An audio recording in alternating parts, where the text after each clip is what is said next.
আসসালামু আলাইকুম প্রিয় ইসলাম প্রেমী ভাইরা, আজকে আমরা জানবো আমরা যখন নামাজের মধ্যে হাত বেঁধে দাঁড়াবো তখন আমাদের নজর কোন দিকে থাকবে।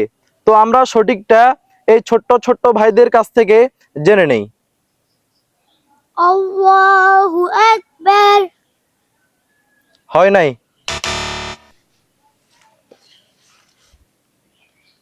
আল্লাহু আকবার। হয় নাই।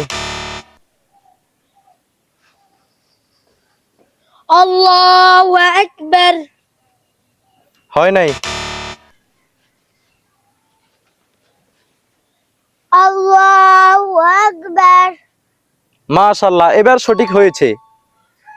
তো আমরা যখন নামাজের মধ্যে দাঁড়াবো তখন আমাদের নজর থাকতে হবে, আমরা যে জায়গায় সেজদা করব ওই জায়গায় আমাদের নজর থাকবে ইনশাআল্লাহ। ভিডিওটি যদি ভালো লেগে থাকে তাহলে অবশ্যই সওয়াবের উদ্দেশ্যে অন্যের কাছে শেয়ার করে দিবেন। ধন্যবাদ।